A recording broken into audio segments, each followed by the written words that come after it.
بینکم بالباطل الا ان تکون تجارتا عن تراض منکم، یعنی تجارت کے ذریعے سے اگر ایک دوسرے سے رضامندی سے مال لیا ہے، خریدا ہے تو وہ تو جائز ہے، اور زبردستی کسی کے مال پر قبضہ کیا ہے تو حرام ہے،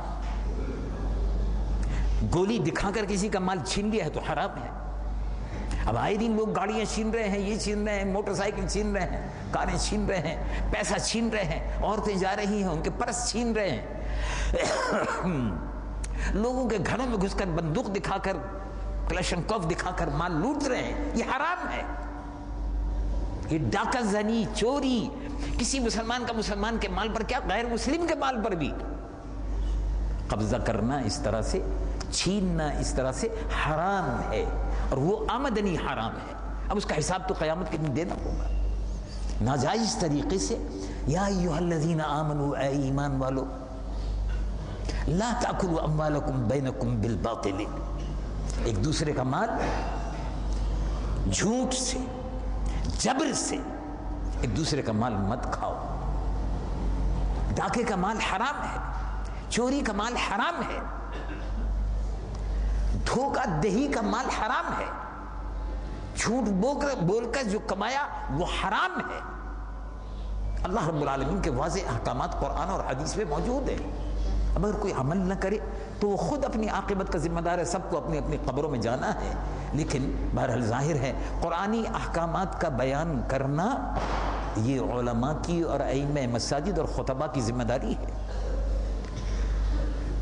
تو انہوں نے کہا جناب بات اصل میں یہ ہے کہ میں تو جو میں کہوں وہ آپ کو کرنا ہوگا، ورنہ پھر قیامت کے دن حساب ہو جائے گا۔ ان کا نہیں صاحب، قیامت کے حساب کی اب بات نہ کریں، میں قیامت کے دن اللہ رب العالمین کے حضور میں اور اپنے نبی حضور پر نور محمد رسول اللہ صلی اللہ علیہ وسلم کے سامنے شرمندہ نہیں ہونا چاہتا۔ میں اس کا قیامت کے دن حساب نہیں دے سکتا، میری نیکیاں ختم ہو جائیں گی۔ حضور پر نور صلی اللہ علیہ وسلم نے ایک مرتبہ صحابہ سے ارشاد فرمایا مسجد نبوی میں، تم کو معلوم ہے مفلس کون ہے؟ کہا یا رسول اللہ مفلس وہی ہے جس کے پاس کھانے پینے کو نہ ہو۔ کہا نہیں، بولو بھائی۔ حضور نے صحابہ سے ارشاد فرمایا مسجد نبوی میں، تشریف فرما تھے حضور پر نور صلی اللہ علیہ وسلم، اور ارشاد فرمایا کہ صحابہ بتائیے مفلس کون ہے؟ یا رسول اللہ جس کے پاس صلی اللہ علیہ وسلم ہم کو جہاں تک سمجھتے ہیں کھانے پینے کو نہ ہو، کپڑے وافر مقدار میں نہ ہو، اگلے وقت کھانے کے لیے نہ ہو، مفلس ہے بیچارہ۔ کہا نہیں، قیامت کے دن ایک شخص آئے گا، حدیث مبارک حضور پر نور صلی اللہ علیہ وسلم نے ارشاد فرمایا قیامت کے دن وہ شخص آئے گا، اللہ رب العالمین اس سے ارشاد فرمائے گا تمہاری نمازیں پوری ہیں، حساب ہوگی، بہت خوش ہو، تمہاری زکوٰۃ بھی پوری ہے، حساب ہوگی، بہت خوش ہوگا، تمہارا حج کا فرض جو تھا وہ بھی ادا ہوا، پورا ہے، حساب ہوگی، بھی بہت خوش ہے، نماز کا حساب پورا ہو گیا۔ اس لیے کہ سب سے پہلے اول ما یحاسب به العبد الصلاۃ، قیامت کے دن سب سے پہلا حساب جو ہے وہ نماز کا ہوگا، کہ تم نے اللہ کا، اس کی بندگی کا حق پانچوں وقت اس کے حضور میں سر مسجود ہو کر ادا کیا یا نہیں کیا، پہلے اس کا حساب دو۔ تو نماز کا حساب جب ہوا تو اطمینان ہوا، زکوٰۃ کا حساب ہوا اطمینان ہوا، حج کا ہوا اطمینان ہوا، اور روزوں کا حساب بھی برابر ہے، کوئی قضا نہیں ہوا، برابر۔ اب حساب کرو بھائی، ان کے ذمے کسی کا قرض تو نہیں ہے،